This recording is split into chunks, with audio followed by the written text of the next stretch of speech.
I am a single guy living in the middle of nowhere, Nebraska. Well, it isn't actually called that, but it certainly feels like it is. There aren't many things that happen here, with so few people. We all know each other by first-name basis, and there hasn't been anything even remotely interesting happening here in over 20 years. Well, until I found Mickey.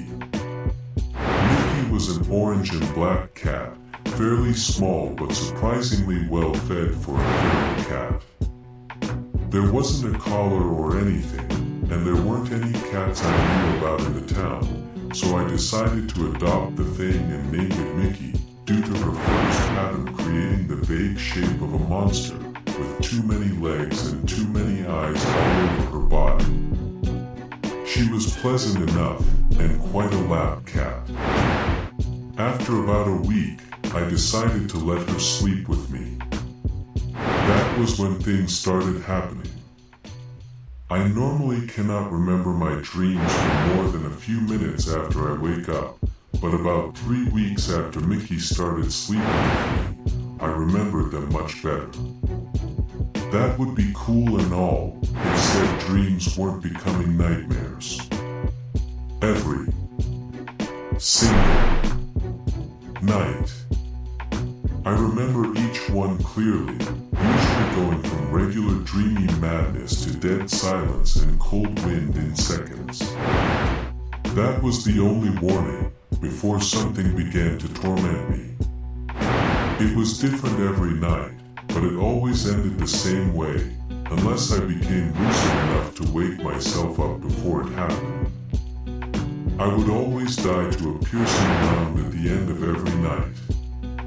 Whether it be through spear, sword, knife, or any other sharp object, it was a frighteningly consistent and slow death. And I felt all of the pain. I think I know what it feels like to be stabbed better than anyone else in the world at this point. I always woke up with cold sweats and a throbbing pain where I had been killed, but nothing more. It faded after an hour or two.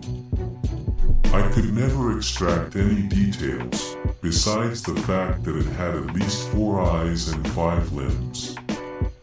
It was almost entirely black, with only the pupils of its eyes showing. I began to suspect Mickey being the culprit of these nightmares, but it was hard to believe a simple cat could cause such nightmares. After about 2 years of dealing with this torment every night, I decided to force Mickey out of my room.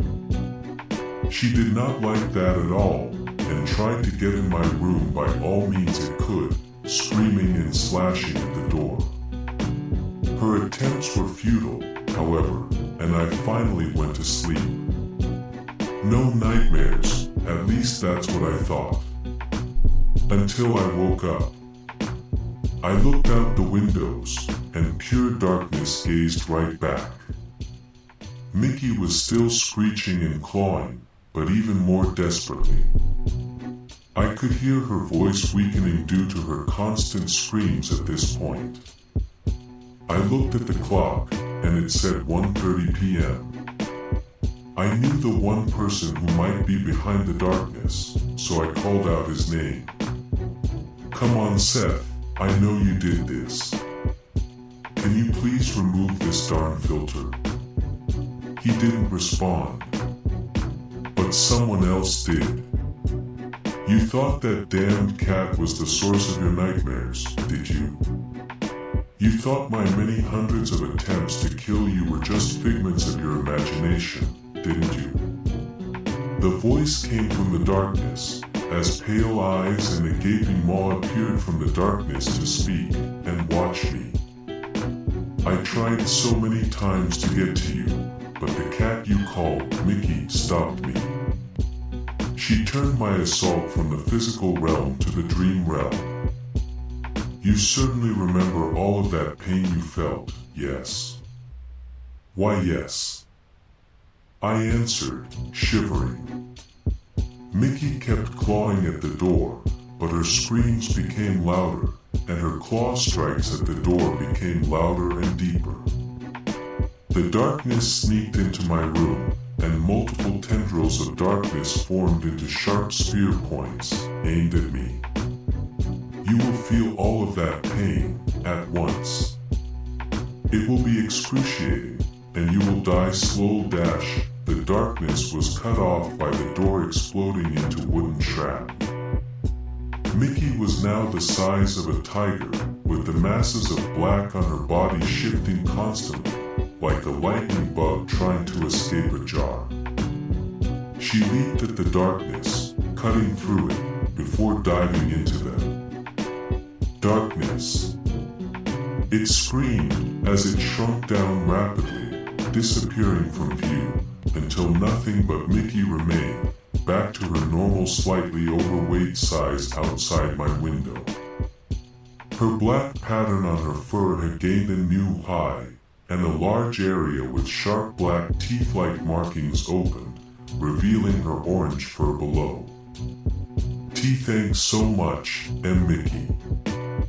Mickey simply jumped up and rubbed against me, before meowing in her hungry voice, demanding food. Makes sense, considering I had been sleeping for about 17 hours and had not refilled her food in that time. Plus, she deserved it after that.